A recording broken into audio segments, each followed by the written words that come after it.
But first, as we come on the air and as you prepare for your weekend, we are tracking red tide across the bay. This is 10 Tampa Bay at 5. I'm Josh Sidorowicz. And I'm Carolina Lead in for Courtney. Take a look at this. It's FWC's weekly red tide report. It dropped within the last hour. Now you can see we are now seeing impacts as far north as Pasco County. Plus, now we are seeing it in the mouth of Tampa Bay. And all those red dots there, those are the highest levels of concentration. It's the areas being impacted the most right now, and you can see that includes popular Clearwater Beach.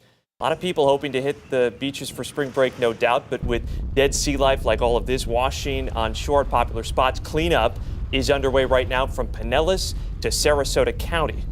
And that is where you are taking a live look right now at Bird Key Beach in Sarasota, where you can see some of the dead fish and other sea life piled up right there. 10 Tampa Bay's Adoria Chumba spent the day in Sarasota County getting a closer look at what's being done. The Department of Health recommends that nobody touch any dead sea life. It's just best to leave it alone to be safe. All 16 Sarasota County beaches are still impacted by red tide and lots of dead fish. While city contractors have been notified to start collecting marine debris, county officials say they'll maintain a regular beach cleaning schedule as there's not enough fish kill to deploy additional cleanup crews.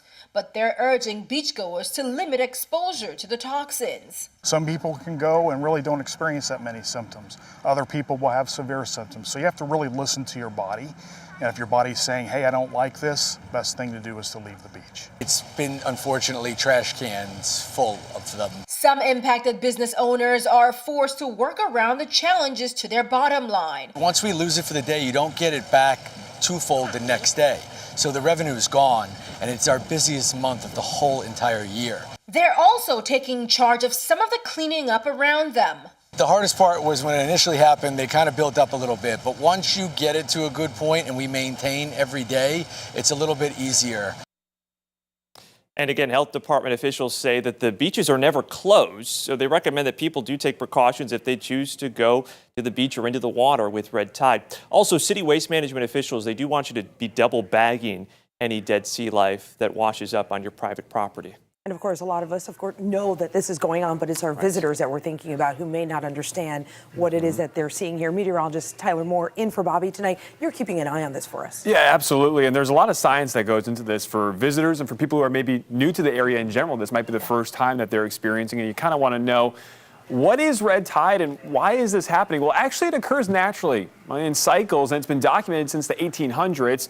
But when you get the higher concentrations of it, that's when the concerns start to rise, and that's when you get that reddish tint to the water, hence the name red tide. So that's kind of the science behind it. The symptoms that you will feel if you are near the beach is really in the air. You're going to get that dry cough going. You might feel it in your eyes a little bit too, and it does affect the marine life like we just saw, causing some of those fish kills. And if you're swimming in that water too, it can cause some irritation, some rashes to form on your skin. So it is something to look out for the weekend, the coming days, because it will be a hindrance to some people's plans. Now, what determines where it goes? Well, it's really the ocean currents, the wind direction, and wind speed. So wind is a big factor, and then the currents. That's something that we will be tracking further as we enter the weekend with the Skyway 10K heading our way on Sunday. We'll talk more about that coming up. But here's the updated map. I want to zoom in a couple locations so you can kind of pick out where you might be planning to go to the beach. You can see towards Clearwater, a lot of orange and red. Even Indian Rocks Beach, a little bit better down towards St. Pete Beach. That's something to watch too if that can continue there. AMI down through Sarasota, you're seeing more of the orange and red. So it is sporadic, but there are pockets where it is on the high side. That is the highest scale where you're seeing some of those red dots, and that does continue all the way down towards Venice and Inglewood.